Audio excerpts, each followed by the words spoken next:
ಏನು ಲಾಭಗಳು ನಮಗೆಲ್ಲ ಆಗ್ತಾವಂತಕ್ಕಂಥದ್ದು ಅಜ್ಜೋರು ಸವಿಸ್ತಾರವಾಗಿ ನಿಮಗೆಲ್ಲ ಹೇಳಿದರು. ನಿಜವಾದ ತಪಸ್ಸಂದ್ರೆ ಯಾವುದು, ಯಾವುದು ನಿಜವಾದ ತಪಸ್ಸಂತ ಎದಕ್ಕೆ ಕರೀತಾರ?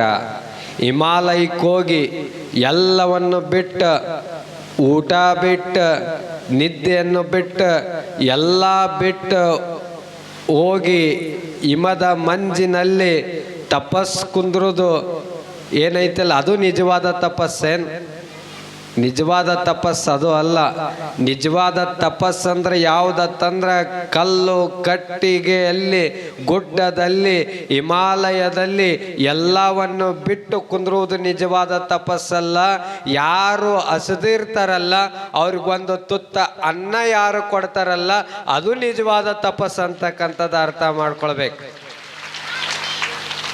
ಯಾರು ಈ ಜಗತ್ತಿನೊಳಗೆ ದೊಡ್ಡವ್ರು ಅನ್ಸ್ಕೋತಾರಂತಂದ್ರೆ जिस दुनिया में बड़ा आदमी कौन है, ಈ ಜಗತ್ತಿನೊಳಗ ದೊಡ್ಡ ಶ್ರೀಮಂತ ವ್ಯಕ್ತಿ ಯಾರು? ಜಿಸ್ಕೆ ಪಾಸ್ ಧನ್ ಹೈ ಏ ಬಡಾ ಆದ್ಮಿ. ರಾಜ ಕೇಳಿದ ಅಲ್ಲಿರುವಂತ ಎಲ್ಲ ಪ್ರಜೆಗಳಿಗೆ, ಎಲ್ಲರಿಗೂ ಕೇಳಿದ, ಈ ಜಗತ್ತಿನೊಳಗ ದೊಡ್ಡ ಶ್ರೀಮಂತ ವ್ಯಕ್ತಿ ಯಾರು? ಅಲ್ಲಿ ಒಬ್ಬೊಬ್ಬರು ಎದ್ನಿಂತ ಹೇಳಿದ್ರು, ಜಿಸ್ಕೆ ಪಾಸ್ ಧನ್ ಹೈ ಏ ಬಡಾ ಆದ್ಮಿ. ಇವನ ಹತ್ರ ಬಹಳಷ್ಟು ದುಡ್ಡು ಅದ, ಇವನ ಹತ್ರ ಸಾಕಷ್ಟು ಬಂಗಾರದ, ಇವ ಬಹಳಷ್ಟು ಆಸ್ತಿಯನ್ನು ಗಳಿಸಿದಾನ, ಇವ ಈ ಜಗತ್ತಿನೊಳಗ ದೊಡ್ಡ ಶ್ರೀಮಂತ. ಅಲ್ಲ ಅಲ್ಲ, ಇವ ದೊಡ್ಡ ಶ್ರೀಮಂತ ಅಲ್ಲ ಅಂದ್ರು. ಇನ್ನೊಬ್ಬ ಎದ್ನಿಂತ ಹೇಳಿದ, ಜಿಸ್ಕೆ ಪಾಸ್ ವಿದ್ಯೆ ಹೈ ಏ ಬಡ ಆದ್ಮಿ. ಇವ ಬಹಳಷ್ಟು ತಿಳ್ಕೊಂಡಾನ, ದೊಡ್ಡ ಜ್ಞಾನಿ ಅದನ, ಭಾಳ ಓದ್ಕೊಂಡಾನ, ಇವ ಈ ಜಗತ್ತಿನೊಳಗ ದೊಡ್ಡ ಶ್ರೀಮಂತ. ರಾಜ ಅಂದ, ಅಲ್ಲ ಅಲ್ಲ ಅಲ್ಲ ಅಂದ. ಇನ್ನೊಬ್ಬ ಎದ್ನಿಂತ ಹೇಳಿದ, ಜಿಸ್ಕೆ ಪಾಸ್ ದೌಲತ್ ಏ ಬಡ ಆದ್ಮಿ. ಇವ ದೊಡ್ಡ ಗ್ರಾಮ ಪಂಚಾಯತಿ ಅಧ್ಯಕ್ಷ ಅದನ, ಇವ ಶಾಸಕ ಅದನ, ಇವ ಪ್ರಧಾನ ಮಂತ್ರಿ ಅದನ, ಇವ ಮುಖ್ಯಮಂತ್ರಿ ಅದನ, ಇವನ ಹತ್ರ ಅಧಿಕಾರ ಅದ, ದೌಲತ್ ಐತಿ, ಇವ ಈ ಜಗತ್ತಿನೊಳಗ ದೊಡ್ಡ ಶ್ರೀಮಂತ. ಅಲ್ಲ ಅಲ್ಲ, ಯಾರು ಅಲ್ಲ ಅಂತಂದ್ರೆ ಅವಾಗ ಒಬ್ಬ ಎದ್ನಿಂತ ಹೇಳಿದ, ಕೇಳಿದ ರಾಜ, ಯಾರು ಈ ಜಗತ್ತಿನೊಳಗ ದೊಡ್ಡ ಶ್ರೀಮಂತ ಅಂತಂದಾಗ ಅವ ರಾಜ ಅಲ್ಲಿ ಒಬ್ಬಂಗೆ ಎಬ್ಬಿಸಿ ನಿಲ್ಸಿದ, ಏ ಹುಡುಗ ಎದ್ನಿಂದ್ರಿ ಎದ್ನಿಂದ್ರಿ, ನೀ ಅಲ್ಲ ಮರ ಕುಂದ್ರು. ರಾಜ ಅಲ್ಲಿ ಒಬ್ಬವನ್ನ ಎಬ್ಬಿಸಿ ನಿಲ್ಸಿದ, ನೀ ಯಾಕೆ ಎದ್ ನಿಂತಿ? ಯಾರು ಈ ಜಗತ್ತಿನೊಳಗ ದೊಡ್ಡ ಶ್ರೀಮಂತ ವ್ಯಕ್ತಿ ಅಂತ ಆ ಹುಡುಗ ಕೇಳಿದ. ಅವಾಗ ಆ ಹುಡುಗ ಭಾಳ ಕಿಮ್ಮತ್ತಿನ ಮಾತು ಹೇಳಿದ. ಎಂತ ಅದ್ಭುತವಾದ ಮಾತು ಹೇಳಿದ್ನಂತಂದ್ರ, ಜಿಸ್ ದುನಿಯಾ ಮೇ ಬಡಾ ಆದ್ಮಿ ಕೌನ್ ಹೈ ಅಂತಂದಾಗ ಅವ ಹೇಳಿದ, दूसरों के दुख दूर करने के लिए यह कोशिश करता है, ये दुनिया में बड़ा आदमी ಅಂತ ತಿಳ್ಕೊಂಡು ಆ ವ್ಯಕ್ತಿ ಹೇಳಿದ. ಯಾರು ಈ ಜಗತ್ತಿನೊಳಗೆ ದೊಡ್ಡ ಶ್ರೀಮಂತ ಅಂತಂದ್ರ, ಯಾರು ನನಗೆ ಯಾರು ಇಲ್ಲ ಅಂತ ತಿಳ್ಕೊಂಡು ಕಷ್ಟದೊಳಗೆ ಕುಂತು ನೊಂದು ಬೆಂದು ನನಗೆ ಯಾರು ಇಲ್ಲ ಅಂತ ಅಳ್ಕೋತ ಕುಂತಿರ್ತಾರಲ್ಲ, ಅವ್ರ ಹತ್ರ ಹೋಗಿ ನಿನ್ನ ಹತ್ರ ಯಾರು ಇರ್ಲಿಕ್ಕೇನಾಯ್ತು, ನಾನು ನಿನ್ನ ಜೊತೆ ಇರ್ತೀನಿ ಅಂತ ತಿಳ್ಕೊಂಡು ಅವ್ರ ಜೋಡಿ ಪ್ರೀತಿಯ ನಾಲ್ಕು ಮಾತು ಮಾತಾಡಿ ಅವ್ರ ಕಣ್ಣೀರು ಯಾರು ಒರೆಸ್ತಾರಲ್ಲ ಅವ್ರು ಈ ಜಗತ್ತಿನೊಳಗೆ ದೊಡ್ಡ ಶ್ರೀಮಂತ ವ್ಯಕ್ತಿ ಆಗ್ತಾರ ಅಂತಕ್ಕಂಥದ್ದು ಅರ್ಥ ಮಾಡ್ಕೊಳ್ಬೇಕು. ಇನ್ನೊಬ್ಬರ ಕಣ್ಣೀರು ಒರೆಸುವಂಥವ್ರಾಗ್ಬೇಕು. ಹಸದು ಕುಂತವ್ರಿಗೆ ಒಂದು ತುತ್ತ ಅನ್ನ ನೀಡುವಂಗಾಗ್ಬೇಕು. ಅಂದ್ರೆ ಈ ಜಗತ್ತಿನೊಳಗ ಎಲ್ಲರೂ ಏನು ಕೋಟಿಗಟ್ಲೆ ಆಸ್ತಿ ಇರ್ತದ, ಕಷ್ಟದಾಗಿದ್ದವ್ರಿಗೆ ಒಬ್ಬರಿಗೆ ಸಹಾಯ ಮಾಡೋ ಗುಣ ಇರ್ಲಿಕ್ಕಂದ್ರೆ ಅದನ್ನೆಲ್ಲ ತಗೊಂಡು ಏನು ಮಾಡೋದ? ನಾವೆಲ್ಲ ಭ್ರಮೆ ಬದುಕಾಕತ್ ಬಿಟ್ಟೇವಿ. ಹೆಂಗ ಬದುಕಾಕತ್ತೇವೆ ಅಂತಂದ್ರೆ, ಏನ್ ಎಲ್ಲ ಗಳಿಸಿದ್ದೆಲ್ಲ ಸತ್ತ ಮೇಲೆ ಎಲ್ಲ ತಗೊಂಡು ಹೊಕ್ಕೆವಣ್ಣು ತಲೆಯಾಗೈತೇನೆ ಯಾರಿಗೆ ಗೊತ್ತು. ಅದಕ್ಕೆ ಭಾಳ ನಂದು ನಂದು ನಂದು ಅಂತ ಬಡಿದಾಡಿ ಸಾಯಕತ್ತೇವಿ. ಅದಕ್ಕೆ ಯಾವುದು ಶಾಶ್ವತವಲ್ಲ, ಯಾವುದು ಬರಂಗಿಲ್ಲ ನಮ್ಮ ಜೊತೆ. ಬರುವಾಗೂ ಖಾಲಿ ಕೈಲೇ ಬಂದೇವಿ, ಹೋಗುವಾಗೂ ಖಾಲಿ ಕೈಲೇನೆ ಹೋಗ್ತೀವಿ. ಈ ಸತ್ಯ ಅರ್ಥ ಮಾಡ್ಕೊಳ್ಬೇಕು. ಅದಕ್ಕಿದ್ದಾಗ ಭಾಳ ನಂದು ಅಂತ ಮೆರೆದಾಡ್ಲಾರ್ದೆ ಒಂದು ಸ್ವಲ್ಪ ಯಾರು ಕಷ್ಟದೊಳಗೆ ಇರ್ತಾರಲ್ಲ ಅವರಿಗೆ ಸಹಾಯ ಮಾಡುವಂಥ ಗುಣ ಇರ್ಬೇಕು. ಅದ ನಮ್ಮನ್ನ ಶಾಶ್ವತವಾಗಿ ನಾವು ಸತ್ತ ಮೇಲೆ ನಮ್ಮ ಜೊತೆ ಯಾವ್ದು ಬರ್ತದಂದ್ರೆ ನಾವು ಗಳಿಸಿರ್ತಕ್ಕಂಥ ಬಂಗಾರ ಬರೆಯುವುದಿಲ್ಲ, ನಾವು ಗಳಿಸಿರ್ತಕ್ಕಂಥ ಕಟ್ಕೊಂಡು ಹೆಂಡ್ತಿನೂ ಸಹಿತ ಬರಂಗಿಲ್ಲ, ಗಳಿಸಿರ್ತಕ್ಕಂಥ ಸ್ನೇಹಿತರು ನಿನ್ನ ಜೊತೆ ಬರಂಗಿಲ್ಲ, ಗಳಿಸಿರ್ತಕ್ಕಂಥ ಆಸ್ತಿ ನಿನ್ನ ಜೊತೆ ಬರುವುದಿಲ್ಲ. ನೀ ಸತ್ತ ಮೇಲೆ ನಿನ್ನ ಜೊತೆ ಮ್ಯಾಲೆ ಯಾವದ ಬರ್ತೈತಿ ಅಂತಂದ್ರೆ ಇನ್ನೊಬ್ಬರಿಗೆ ಏನು ಪರೋಪಕಾರ ಮಾಡ್ತಿಯಲ್ಲ ಆ ಪರೋಪಕಾರ ಪುಣ್ಯದ ಗಂಟೆ ನಿನ್ನ ಜೊತೆ ಬರ್ತದ ಅಂತಕ್ಕಂಥ ಸತ್ಯ ಅರ್ಥ ಮಾಡ್ಕೊಳ್ಬೇಕು. ಅದಕ್ಕೆ ಇನ್ನೊಬ್ಬರಿಗೆ ಎಷ್ಟು ಆಗ್ತದ ಅಷ್ಟು ದಾನ ಧರ್ಮ ಮಾಡುವಂಥ ಗುಣ ನಮ್ಮಲ್ಲಿ ಇರ್ಬೇಕು. ಬರೇ ಮಟಕ ಮಾಡ್ಬೇಕಂತಿಲ್ಲ. ಸ್ವಾಮಿಗಳು ಅದ್ರ ಬಗ್ಗೆ ಹೇಳಕತ್ತಾರತ್ತಂದ್ರೆ ಮಠಕ್ಕೆ ಏನ್ರ ಬರ್ಸ್ಕೋತಾರ ಅನ್ನೋದಿರುವ ನಾ ಅಂತ ಸ್ವಾಮಿನ ಅಲ್ಲ, ನನಗಂತ ಆಸೆನೂ ಇಲ್ಲ, ನನಗದು ಅವಶ್ಯಕತೆನೂ ಇಲ್ಲ. ನಮ್ಮ ಮಠದಾಗ ಚಂದ ಐತಿ, ಇರಾಕೈತಿ, ಮಲ್ಕೊಳಕ 3/6 ಜಾಗ ಐತಿ, ಉಣ್ಣಾಕ 3 ಹೊತ್ತು ಊಟ ಐತಿ. ಅದಕ್ಕಿಂತ ದೊಡ್ಡದು ನನಗೆ ಯಾವುದೂ ಇಲ್ಲ, ಅದಕ್ಕಿಂತ ದೊಡ್ಡದು ಯಾವುದೂ ಇಲ್ಲ. ಅದಕ್ಕೆ ಅರ್ಥ ಮಾಡ್ಕೊಳ್ಬೇಕು. ನಮಗೋಸ್ಕರ ಬರೇ ಮಠಕ್ಕೆ ಎಲ್ಲೋ ದೇವಸ್ಥಾನಕ್ಕೆ ದಾನ ಧರ್ಮ ಮಾಡೋದಲ್ಲ. ಯಾರು ನೊಂದವ್ರು ಇರ್ತಾರೆ, ಯಾರು ಕಷ್ಟದೊಳಗೆ ಇರ್ತಾರಲ್ಲ ಅವ್ರಿಗೆ ದಾನ ಮಾಡ್ರಿ. ಅಂದ್ರೆ ಆ ಭಗವಂತ ನಿಮಗೆಲ್ಲ ಒಲಿತಾನ ಅಂತಕ್ಕಂಥ ಸತ್ಯ ಅರ್ಥ ಮಾಡ್ಕೊರಿ. ಇವತ್ತು ಹೇಳಿದ್ರು ಶರಣರು, ನಾವೆಲ್ಲ ಜೋಳಿಗೆ ಹಿಡ್ಕೊಂಡು ಅಡ್ಡಾಡುವಾಗ ನಾವು ಎದಕ್ಕೆ ಅಡ್ಡಾಡಕತ್ತೇವಿ? ದುಶ್ಚಟಗಳನ್ನು ನಮ್ಮ ಜೋಳಿಗೆಗೆ ಹಾಕೋಸ್ಕೋಬೇಕಂತ ನಾವು ಅಡ್ಡಾಡಕತ್ತೇವಿ. ನಾವು ಜೋಳಿಗೆ ಹಿಡ್ಕೋಕ್ಕಿಂತ ಮುಂಚೆನೆ ಎಸ್ಕೇಪ ಎಲ್ಲರು. ನಾವು 6:15 ಬರ್ತೇವೆ ಅಂತೇಳಿವಿ, 5ಕ್ಕೆ ಮನೆ ಖಾಲಿ ಮಾಡ್ಯಾರ. ಯಾರು ಚಟ ಮಾಡೋರು? ಎಲ್ಲರು ಒಂದಿಟ್ಟು ಮಂದಿ ಅಟ್ಟ ಸಿಕ್ಕಾರ, 8-10 ಮಂದಿ ಸಿಕ್ಕಾರ. ಅವರೆಲ್ಲ ಜೋಳಿಗೆಗೆ ಹಾಕಿ ನಾವು ಏನು ಚಟ ಮಾಡಲ್ಲ ಅಂತ ತಿಳ್ಕೊಂಡು ನಮ್ಮ ಜೋಳಿಗೆಗೆ ಹಾಕಿ ಬಿಟ್ಟಾರ. ಉಳುಕಿದವ್ರು ಎಸ್ಕೇಪ ಆಗ್ಯಾರ. ಆದ್ರೂ ಬಿಡಂಗಿಲ್ಲ. ಈ ಒಂದು ಮನೆಗೆ ಹೋದಾಗ ನನಗೆ ಭಾಳ ವಿಚಿತ್ರ ಅನ್ನಿಸ್ತು. ಯಾರೂ ಇಲ್ಲ ಆ ಮನ್ಯಾಗ, ಇಟ್ಟ ಜಾಗ ಐತಿ, ಅದ್ರೊಳಗೆ ಎಲ್ಲ ಅಡಿಗೆ ಮನಿನೂ ಅದ್ರಾಗ, ಪೂಜೆ ಕೋಲಿನೂ ಅದ್ರಾಗ, ಮಲ್ಕೊಳ್ಳೋದು ಅದ್ರಾಗ, ಎಲ್ಲ ಅಲ್ಲೇ ಒಂದ ಮುದಿಕೆ ಐತಿ. ಅಕ್ಕಿ ಎಲ್ಲ ಅಡಿಗೆ ಮಾಡ್ಕೋಬೇಕಂತ ತಿಳ್ಕೊಂಡು ಪಾಪ ಒಂದ ಮುದಿಕೆ ವಯಸ್ಸಾಗ್ಯದ. ಎಲ್ಲ ಏನು ಉಳ್ಳಾಗಡ್ಡಿ, ಟಮಾಟಿ, ಬದ್ನಿಕಾಯಿ ಪಲ್ಯ ಮಾಡ್ಬೇಕಂತ ತಿಳ್ಕೊಂಡು ಆ ಮುದಿಕೆ ಎಲ್ಲ ಎರ್ಚ್ಕೊಂಡು ಕುಂತದ. ಅವಾಗ ನಾವು ಪಾದಯಾತ್ರೆಗೆ ಹೋದಾಗ ಚಂದ ಭಕ್ತಿಯಿಂದ ಸ್ವಾಗತ ಮಾಡ್ಕೊಂಡು ಪಾದ ಪೂಜೆ ಮಾಡ್ಕೊಂಡು ಬಾರೋಯಪ್ಪ ಬಾರೋಯಪ್ಪ ಅಂತ ಪ್ರೀತಿಯಿಂದ ಅಕ್ಕಿ ಕೈಯಾರೆ 500 ರೂಪಾಯಿ ಕಾಣಿಕೆ ಹಾಕಿದ್ಲ ನನ್ನ ಜೋಳಿಗೆಗೆ. ಅದು ಗಾಬರಿ ಆದ ನನಗೆ.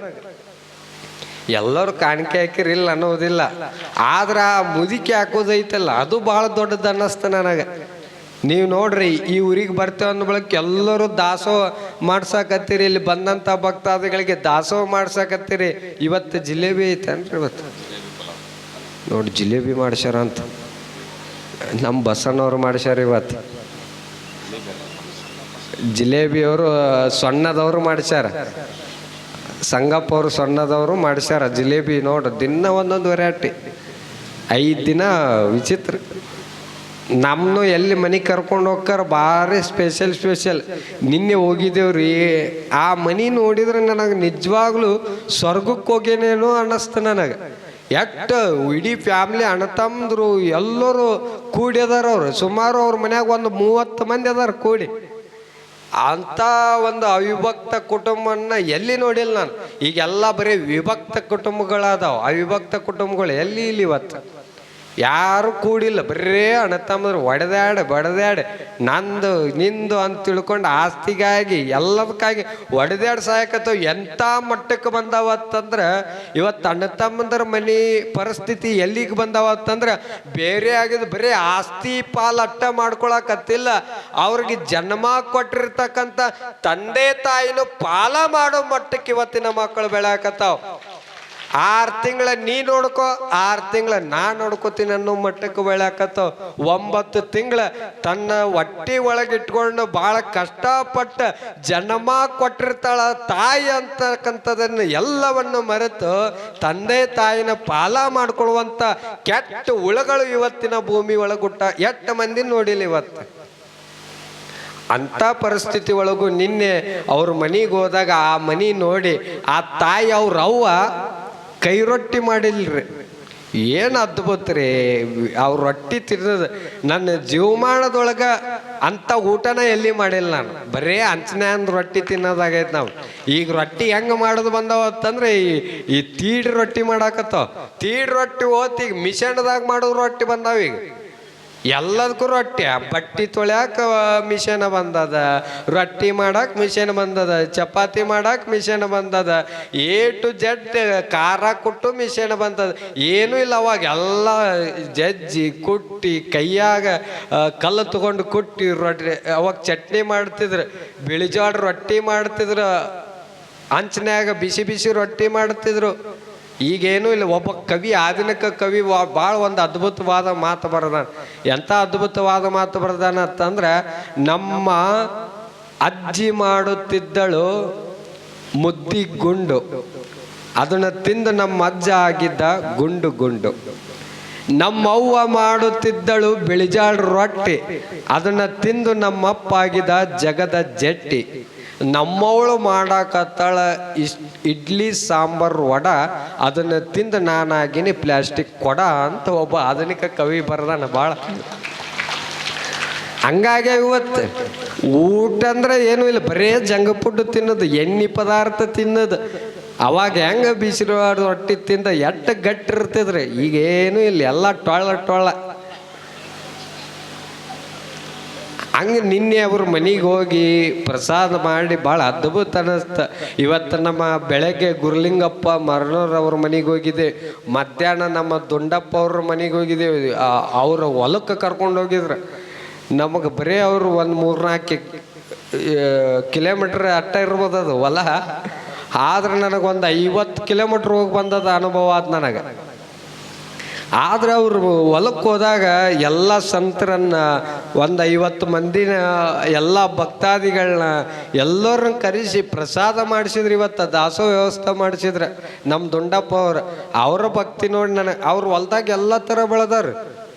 ಇದೇ ಹಣ್ಣಿನ ಗಿಡ ಇಲ್ಲ ಅನ್ನಂಗಿಲ್ಲ, ಸೇಬು ಹಣ್ಣನ್ನು ಬೆಳೆದಾರ ಅವ್ರು ಹೊಲ್ದಾಗ. ಅದು ನೋಡಿ ಭಾಳ ಆಶ್ಚರ್ಯ ಆಯ್ತು ನನಗೆ.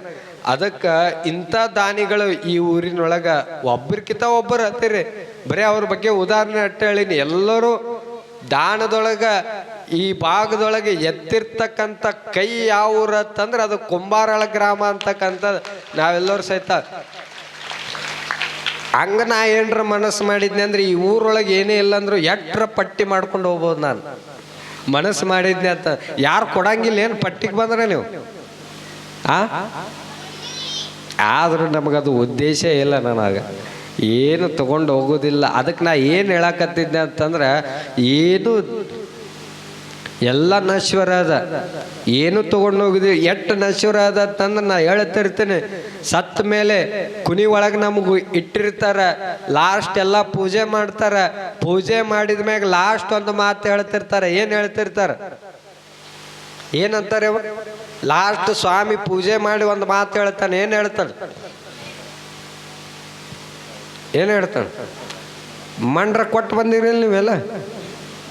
ಹಂಗೆಲ್ಲ ಭಾಳ ಮಂದಿನ ಮಣ್ಣು ಕೊಟ್ಟು ಬಂದೇವು ಸ್ವಾಮಿ. ಇವು ಅಳೋದು ನೋಡ್ಬೇಕು. ಇವರು ಹೆಣ್ಮಕ್ಳು ಅಳೋದು ಹೋಳಿಗೆ ಊಟ ಮಾಡ್ದಂಗೆ ಇವ್ರಿಗೆ ಅಳೋದತ್ತಂದ್ರೆ. ಹಿಂಗ ಒಬ್ಬ ಊರ್ಗೋಡ್ ಹೋಗಿದ್ದ, ಇವ್ರು ಅಳಕತ್ತಿದ್ರು. ಇವ್ರು ಹೆಂಗ್ ಸಿಗ್ನಲ್ ಅಂತಂದ್ರೆ ಒಬ್ಬರನ್ನ ಬಾರ್ಸಾಕ್ ಇಟ್ಟಿರ್ತಾರ ಅಲ್ಲಿ. ಯಾರ ಬೇರೆ ಊರಿನವ್ರು ಬಂದ್ರಂದ್ರೆ ಅವ್ರು ಬಾರ್ಸಾಕತ್ರ ಅಂದ್ರೆ ಬಂದ್ರೆ ಯಾರ ಬಂದ್ರೆ ಸಿಗ್ನಲ್ ಕೊಟ್ಟಂಗೆ ನಿಮ್ಗೆ ಅದು ಅಳಕ. ಮತ್ತೆ ಅವಾಗ ಅಳಕ್ ಸ್ಟಾರ್ಟ್. ಒಬ್ಬ ಹಿಂಗ ಊರ್ ಸೌಕಾರ ಬಂದ, ಬೇರೆ ಊರಿನ ಸೌಕಾರ ಬಂದ, ಅಳ್ಳಕತ್ತಿದ್ಲಿಕ್ಕಿ ಅವ್ರ ಹೆಂಡ್ತಿ ನೋಡ ಊರ್ ಸೌಕಾರ ಬಂದ ನೋಡ. ಇದ್ದಾಗ ಬರೀ ಮ್ಯಾಲ್ ಬಾ ಅಂತಿದ್, ಈಗ ಬಂದ ನೋಡ ಕರ್ಕೋ ಮ್ಯಾಲೆ. ಅವ ಯಾಕ್ರ ಇಲ್ಲಿ ಬಂದಿನ ಅಂದವ.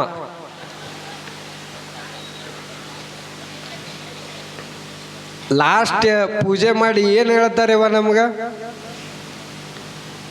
ಲಾಸ್ಟ್ ಮುಖ ನೋಡ್ಕೊಂಡ್ಬಿಡ್ರಿ ಅಂತಾರೆ ಇಲ್ಲಿ ಈ ಮಾತು ಈ ಊರಾಗ ಅಂತಾರೋ ಇಲ್ಲಿ ಲಾಸ್ಟ್ ನೋಡಿದು ಇದು ಲಾಸ್ಟ್ ಮುಖ ನೋಡ್ಕೊಂಡ್ಬಿಡ್ರಿ ಅಂತಿರ್ತಾರ. ಯಾಕೆ ಹೇಳ್ತಿರ್ತಾರ ಅಂದ್ರೆ ಈ ಸತ್ಯ ಅರ್ಥ ಮಾಡ್ಕೋರಿ. ಲಾಸ್ಟ್ ಅಪ್ಪಿ ತಪ್ಪಿ ಕಿವ್ಯಾಗ ಕೊಳ್ಳಾಗ ಏನ್ರ ಬಂಗಾರ ಬಿಟ್ರೇನು ಲಾಸ್ಟ್ ಮುಖ ನೋಡ್ಕೊಂಡ್ಬಿಡ್ರಿ ಅಂತಿರ್ತಾರ. ಅದಕ್ಕ ಇಟ್ಟರಶ್ವರದ ಯಾವುದು ಶಾಶ್ವತವಿಲ್ಲ, ಎಲ್ಲ ಇಲ್ಲೇ ಬಿಟ್ಟು ಹೋಗೋದದ. ಅದಕ್ಕೆ ಭಾಳ ಅದಕ್ಕೆ ಹಂಗಾಗೈತಿ ಹಿಂಗಾಗೈತಿ, ಅದು ಇಲ್ಲ ಇದು ಇಲ್ಲ, ಏನು ಚಿಂತೆ ಮಾಡಕ್ಕೆ ಹೋಗ್ಬಾರ್ದು. ಊರು ಚಿಂತೆ ಮಾಡಿ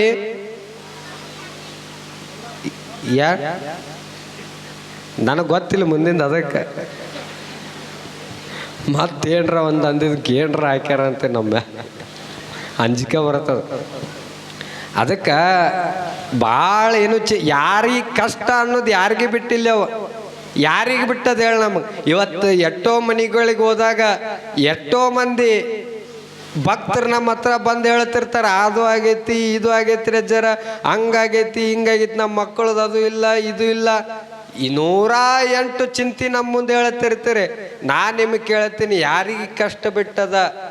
ಸಾಕ್ಷಾತ್ ಈ ಜಗತ್ತನ್ನು ಸೃಷ್ಟಿ ಮಾಡಿರ್ತಕ್ಕಂಥ ಭಗವಂತನಿಗೆ ಕಷ್ಟ ಬಿಟ್ಟಿಲ್ಲ. ವಿಷ ಕುಡುವಂತ ಪರಿಸ್ಥಿತಿ ಬಂತು ಶಿವನಿಗೆ. ಅವನಿಗೆ ಏನಂತ ಕರೀತಾರ? ವಿಷಕಂಠ ಅಂತ ಕರೀತಾರ. ಕುಡದ್ನಿಲ್ಲ, ವಿಷ ಕುಡದ್ನಿಲ್ಲ. ಒಬ್ಬ ಬಂದಂತ ಭಕ್ತ ದೇವ್ರ ಹತ್ರ ಬಂದ, ಭಗವಂತ ನನಗೆ ಬರೇ ಕಷ್ಟಗಳು ಬರ್ತಾವ, ಇದನ್ನು ಪರಿಹಾರ ಮಾಡು ಅಂತ ತಿಳ್ಕೊಂಡು ಭಗವಂತನ ಹತ್ರ ಒಬ್ಬ ಭಕ್ತ ಬಂದ. ಅವಾಗ ಭಗವಂತ ಹೇಳಿದ, ನನಗ ಕಷ್ಟ ಬಿಟ್ಟಿಲ್ತಮ್ಮ, ನಿನ್ನ ಕಷ್ಟ ಎಲ್ಲಿ ಪರಿಹಾರ ಮಾಡಲಿ? ನನಗ ವಿಷ ಕುಡಿಯುವಂಥ ಪರಿಸ್ಥಿತಿ ಬಂತು, ನಿನ್ನ ಕಷ್ಟ ಏನರ ಪರಿಹಾರ ಆಗ್ಬೇಕಾಗಿತ್ತಂದ್ರೆ ನೀ ರಾಮನ ಹತ್ರ ಹೋಗನ್ನ. ಅವಾಗ ರಾಮನ ಹತ್ರ ಹೋದ. ರಾಮ, ನನಗೆ ಭಾಳ ಕಷ್ಟಗಳು ಬರಾಕತ್ತವ, ನೀರ ಪರಿಹಾರ ಮಾಡು. ಅವಾಗ ರಾಮನ್ನಂತ, ನನಗ 12 ವರ್ಷ ವನವಾಸಕ್ಕೆ ಹೋಗೋ ಪರಿಸ್ಥಿತಿ ನನಗ ಬಂದದ, ಎಲ್ಲ ರಾಜ ಬಿಟ್ಟು, ನಿನ್ನ ಕಷ್ಟ ನಾ ಎಲ್ಲಿ ಪರಿಹಾರ ಮಾಡಲಿ ಅಂತ ತಿಳ್ಕೊಂಡು ಹೇಳಿದ ರಾಮ. ನಿನ್ನೇನ್ರ ಕಷ್ಟ ಪರಿಹಾರ ಆಗ್ಬೇಕು, ನೀ ಯಾರ ಹತ್ರ ಹೋಗತ್ತಂದ್ರ ಹನುಮಂತನ ಹತ್ರ ಹೋಗಂದ. ಹನುಮಂತ ಹೋದ. ಇವು ಮನುಷ್ಯ, ಹನುಮಂತ ನನಗೆ ಕಷ್ಟಗಳು ಬರಾಕ್ತಾವ, ನೀರ ಪರಿಹಾರ ಮಾಡು. ಅವಾಗ ಹನುಮಂತನಂತ, ಯಪ್ಪ ನಾನ ಇನ್ನೊಬ್ಬರ ಸಂಸಾರ ಶುದ್ಧ ಮಾಡಕ್ ಹೋಗಿ ನನಗ ಇನ್ನೂ ಮದುವೆ ಆಗಿಲ್ಲ, ಇನ್ನೊಬ್ಬರ ಗಂಡ ಹೆಣ್ತಿನ ರಾಮ ಸೀತೆನ ಕೂಡ್ಸಕ್ಕೆ ಹೋಗಿ ನನಗ ಇನ್ನೂ ಮದುವೆ ಆಗಿಲ್ಲ, ನಿನ್ನ ಕಷ್ಟ ಏನು ಎಲ್ಲಿ ದೂರ ಮಾಡಕ್ಕೆ ಹೋಗ್ಲಿ ಅಂತ ತಿಳ್ಕೊಂಡು ಹನುಮಂತ ಹೇಳಿದ, ನಿನ್ನ ಕಷ್ಟ ಪರಿಹಾರ ನೀ ಯಾರ ಹತ್ರ ಹೋಗಂದ್ರ ಗಣಪತಿ ಹತ್ರ ಹೋಗಂದ. ಮತ್ತಿಮ ಹೋದ, ಗಣಪತಿಗೆ ಹೇಳಿದ, ಗಣಪತಿ ನೀಯರ ನನ್ನ ಕಷ್ಟ ಪರಿಹಾರ ಮಾಡ್ರು, ಎಲ್ಲರಿಗೂ ಒಂದೊಂದು ಕಷ್ಟ ಅದಾವ, ನೀಯರ ನನ್ನ ಕಷ್ಟ ಪರಿಹಾರ ಮಾಡತ್ತಂದಾಗ ಗಣಪತಿ ಹೇಳಿದ, ಯಪ್ಪ ನನಗ 25 ದಿನ ಗಣಪತಿ ಹಬ್ಬದ ದಿನ ಭಾಳ ಚಂದ ಮೆರವಣಿಗೆ ಮಾಡ್ಕೊಂಡು ಬಂದು 5 ದಿನ ಇಡತ್ತಾರ, 5 ದಿನ ಪೂಜೆ ಮಾಡತ್ತಾರ, ಯಾವ ಬಾವಿಯಾಗ ಎತ್ತಿ ಒಗಿತಾರ ಅನ್ನೋದು ನನಗ ಗೊತ್ತಿಲ್ಲ. ನನಗ ಹೋಗಿ ಬಾವ್ಯಾಗ ಕೆರೆಯಾಗ ಹೋಗಿ ಒಗಿತಾರ, ನನಗ ಕಷ್ಟ ಬಿಟ್ಟಿಲ್ಲ, ನಿನ್ನ ಕಷ್ಟ ನಾ ಎಲ್ಲಿ ಪರಿಹಾರ ಮಾಡಲಿ ಅಂತಂದ. ಅದಕ್ಕೆ ಅರ್ಥ ಮಾಡ್ಕೊಳ್ಬೇಕು, ದೇವರಿಗೆ ಕಷ್ಟ ಬಿಟ್ಟಿಲ್ಲ, ಇನ್ನು ನಮಗೆ ಬಿಡ್ತಾವೇನು ಕಷ್ಟ? ಅದಕ್ಕೆ ಏನು ಕಷ್ಟ ಬಂದಾಗ ಭಾಳ ಕುಗ್ಗಾಕ್ ಹೋಗ್ಬಾರ್ದು, ಸುಖ ಬಂದಾಗ ಭಾಳ ಹಿಗ್ಗಾಕ್ ಹೋಗ್ಬಾರ್ದು. ಕಷ್ಟ ಸುಖ ಎರಡೂ ಬಂದಾಗ ಸಮನಾಗಿ ಸ್ವೀಕರಿಸುವಂಥ ಮನೋಭಾವ ಯಾರಲ್ಲಿ ಇರ್ತಾರಲ್ಲ ಅವರೇ ನಿಜವಾದ ಮನುಷ್ಯರಾಗ್ತಾರಂತಕ್ಕಂಥದ್ದು ನಾವೆಲ್ಲರೂ ಸಹಿತ ಅರ್ಥ ಮಾಡ್ಕೊಳ್ಬೇಕು. ಇವತ್ತು ಭಾಳ ಕಷ್ಟ ಐತೆ ಅಂದ್ರೆ ಮುಂದೆ ಸುಖ ಅಂತಕ್ಕಂಥದ್ದು ಬರತ್ತದ. ಇವತ್ತು ಭಾಳ ಸುಖ ಐತೆ ಅಂದ್ರೆ ಮುಂದೆ ದುಃಖ ಕಷ್ಟ ಅನ್ನುವಂಥದ್ದು ಬರ್ತದ. ಯಾವ ಕಷ್ಟ ದುಃಖ ಯಾವುದು ಕೂಡ ಈ ಭೂಮಿ ಮೇಲೆ ಶಾಶ್ವತವಲ್ಲ ಅಂತಕ್ಕಂಥದ್ದು ನಾವೆಲ್ಲರೂ ಸಹಿತ ಅರ್ಥ ಮಾಡ್ಕೊಳ್ಬೇಕು. ಅದಕ್ಕೆ ಇರುವಾಗ ಏನು ತಗೊಂಡು ಹೋಗೋದಿಲ್ಲ, ಚಂದ ಎಲ್ಲರ ಜೋಡಿ ಪ್ರೀತಿಯಿಂದ ಇದ್ದ, ಯಾರ ಜೋಡಿ ದ್ವೇಷ ಮಾಡಲಾರ್ದೆ, ಇನ್ನೊಬ್ಬರ ಮನಸ್ಸಿಗೆ ಬೇಜಾರು ಮಾಡಲಾರ್ದೆ, ಇನ್ನೊಬ್ಬರ ಜೋಡಿ ಚಂದ ಪ್ರೀತಿಯಿಂದ ಇದ್ದ, ಎಷ್ಟಾಗ್ತದಷ್ಟ ಪರೋಪಕಾರ ಮಾಡುವಂಥ, ದಾನ ಧರ್ಮ ಮಾಡುವಂಥ ಗುಣ ನಮ್ಮಲ್ಲಿ ಇತ್ತಂದ್ರೆ ಆ ಭಗವಂತನ ಆಶೀರ್ವಾದ ನಮ್ಮೆಲ್ಲರಿಗೂ ಕೂಡ ಆಗ್ತದ ಅಂತಕ್ಕಂಥದ್ದು ನಾವೆಲ್ಲರೂ ಕೂಡ ಅರ್ಥ ಮಾಡ್ಕೊಳ್ಬೇಕಂತಕ್ಕಂಥ ಮಾತು ನಿಮ್ಮೆಲ್ಲರಿಗೂ ಸಹಿತ ತಿಳಿ ಹೇಳಿ, ಈಗಾಗಲೇ ಸಮಯ ಭಾಳ ಒತ್ತಾಗ್ಯದ, ಅದು ನನಗೆ ಗೊತ್ತಾಗ್ಯದ. ಈಗ ಟೈಮ್ ಎಷ್ಟಾಗೈತ್ರಿ ಈಗ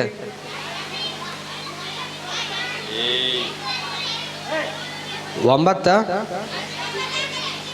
ನೋಡು ಒಂಬತ್ತಾಗಿಲ್ಲ ಈಗ 7 ಗಂಟೆ ಆಗೈತಿ ತೋರ್ಸಾಕತ್ತಾರ ನಮ್ಮ ನಿಂಗಪ್ಪ ಮಾಸ್ತರ್ ಅವ್ರು 9 ಆಗ್ಯದ 9 ಮೇಲೆ 10 ಮೇಲೆ ಬಾಯಾಗ ತುತ್ತ ಆಸ್ಕಿ ಆಸ ಕದ ಮುಚ್ಚ ಮಲ್ಕೊಳ್ಳುವಂಥ ಸಂದರ್ಭದಲ್ಲೂ ಇಷ್ಟು ಗಟ್ಟಿ ಆಗಿ ಕುಂತು ಪ್ರವಚನ ಕೇಳಾಕತ್ತಿರಲ್ಲ ಇದೇ ಕುಂಬಾರಳ ಗ್ರಾಮದ ಭಕ್ತಿಯ ತಾಕತ್ ಅನ್ನೋದನ್ನು ನೀವೆಲ್ಲರೂ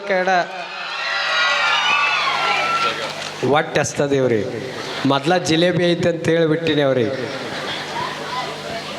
ನಾಳೆ ವಿಶೇಷವಾಗಿ ನಮ್ಮ ಹುಡುಗರಿಗೆ ಒಂದು ಆಟದ ಸ್ಪರ್ಧೆ ಐತೆ ಯಾರ್ಯಾರು ಆಟ ಆಡ್ತಾರೆ ನಮ್ಮ ಸರ್ ಎಲ್ಲಿದಾರೆ ಇಲ್ಲಿ ನಿರೂಪಣೆ ಮಾಡಾಕ್ತಿದ್ರಲ್ಲ ಎಲ್ಲಿ ಹೋದ್ರು ಅವ್ರು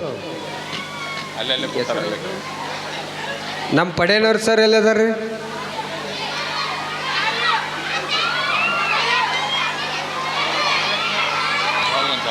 ಪಡೇನವ್ರು